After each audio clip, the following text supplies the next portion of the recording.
ఇప్పుడు ప్రతిపక్షాలు ప్రశ్నిస్తే దానికి ఒక అర్థమైతే ఉండాలి కదన్న. ఈరోజు 9 రోజులలో 9,000 కోట్లు ప్రతి ఒక్క రైతుకు అర్హులైనంత రైతుకు మేము రైతు భరోసా చేస్తామని చెప్పింది ప్రభుత్వం. మరి నిన్నటికే కదా 9 రోజులు అయింది.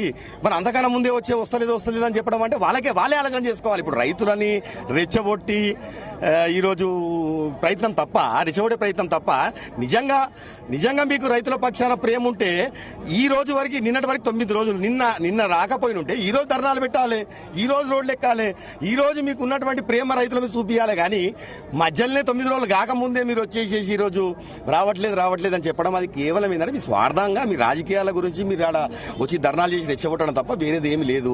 కాంగ్రెస్ పార్టీ ఎప్పుడు కూడా రైతుల పక్షపాతి, రైతులు ఎప్పుడు కూడా కాంగ్రెస్ పార్టీ కాపాడుకున్నది. రైతుల ముఖంలో ఆనందం, కళ్ళల్లో ఆనందం చూడాలనుకుంది కాంగ్రెస్ పార్టీ.